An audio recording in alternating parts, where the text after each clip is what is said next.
Recently, I was on a conference call with a prospective client and their in house counsel. They had been sued over website accessibility and were asking about audit and remediation services. We're going to go over some of the details from that call, along with my exact recommendation for reducing your risk of being sued over website accessibility.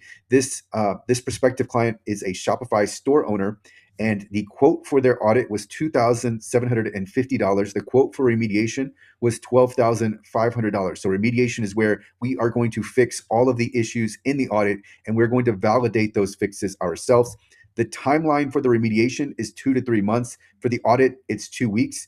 And then for Project Insight, I recommend Accessibility Tracker. This is our platform.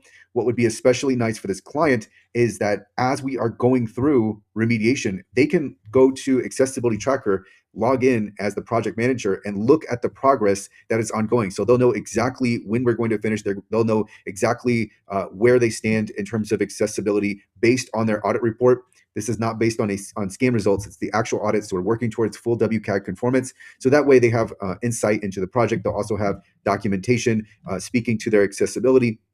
You can generate a progress report inside of Accessibility Tracker. And then they had also talked to someone else about services. And for remediation, they received a quote for 1 week. That is not feasible. It's not going to happen, maybe for a simple website, but this was a more involved Shopify store. And so I said to when you look at the different providers and the quotes that you're getting, what you want to look for are the specifics. Are they being detailed? Because if they're not being detailed, then that is a definite red flag. And when looking at the Shopify store, there was a lot of content that needed to be remediated along with just the code. So the code is the more advanced technical aspect. The content is the more just the manual side. It's more manual work than it is anything else.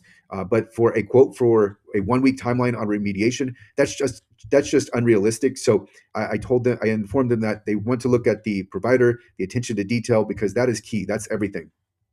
I also recommended, so the client had in-house counsel, but I recommended that they contact an experienced defense attorney, and even if they purchased an hour of their time, that it would be worth it as practical insurance, because just because you're an attorney doesn't mean you understand uh, not only the space but just how these different plaintiffs law firms uh, how they operate. And so if you have access to this experience and this insight, it's very valuable. So I'm a licensed attorney as well, but I'm not actually practicing. I'm not negotiating with these plaintiffs lawyers on a weekly basis like some of these experienced defense attorneys are. So that's very valuable knowledge and experience that can save you a lot of money and know exactly where the minimums are, how to get the settlement completed as soon as possible, whether or not you want to raise a defense, if you're going to raise a defense, which ones to raise, etc. So there's just so much advantage to talking to a defense attorney who's experienced in this space. And if you need a defense attorney, I have a table on accessible.org. I will link to it in the description. There are 40 defense attorneys who have experience in this space. Now, obviously, I'm not endorsing anybody, but that is there for a resource for you to look through. You can go and look at the Google reviews and get a better sense of the attorney. So there was that. And then they also asked about certification. I let them know that certification can be valuable documentation and it should be tied to strict WCAG conformance. And I also let them know that that anyone can issue certification, including a freelancer off of Fiverr. So the reputation is a part of this, but also just being aware of the reality, being aware that when certification is issued, it quickly loses its freshness, especially as you make changes to the websites, because we're not going to be constantly recertifying anything. But it is valuable documentation. And what is even more valuable is when you have user testing conducted and then you get documentation of the user testing. So if you go through accessible.org, what we can offer is a recorded session of the user testing. So where the user tester who's going to be blind or visually impaired most of the time, they're going to access, in this case, your website with a screen reader, and they're going to relay their practical experience. So this is an exercise that takes place after validation has occurred. But this is very valuable to have this documentation really cements that, yes, your website is actually accessible. Obviously, this can apply to other digital assets, but here, just looking at this as a Shopify store owner, it's really nice to have user testing and to go this extra distance. Now, this is optional. It's not an absolutely necessary service, but it is one that really helps, especially when you're looking for documentation and evidence of accessibility. And you can't really argue with it. When you have the screen recording, you know that someone has gone through your website, they've used assistive technology. This is going to be a professional who is blind or visually impaired. This is extremely valuable to have, better than certification. It's tangible, and yeah, it provides evidence of accessibility and also demonstrates your commitment to accessibility. So I think this is a really nice add-on to the services I've talked about. Also with remediation, keep in mind that most clients opt to take on remediation in-house. So they already have their developer that they're working with.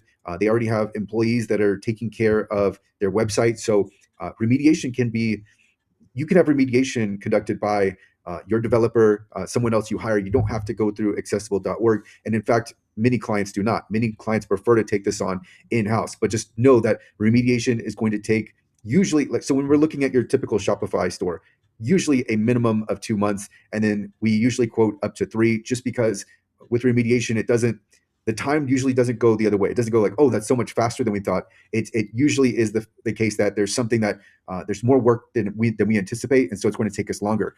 And one thing this prospective client asked was, if it takes longer, are you going to come back to us and tell us, hey, we need more money, this is taking longer than we think? No, that's part of what we're doing when we provide a quote, is we are letting you know exactly how much something will cost. And if it ends up being more work on our end, then that's on us. And so that doesn't go back to the client. One other important note is with third-party integrations, because many Shopify stores have them.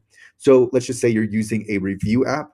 If that review app has accessibility issues, we cannot remediate that because we don't have code access. So it's very important to be aware of the third-party integrations that you're using, because those can directly affect your accessibility. So obviously, this was for a client with a Shopify store, but this advice applies broadly to people who with other digital assets who are concerned with being sued.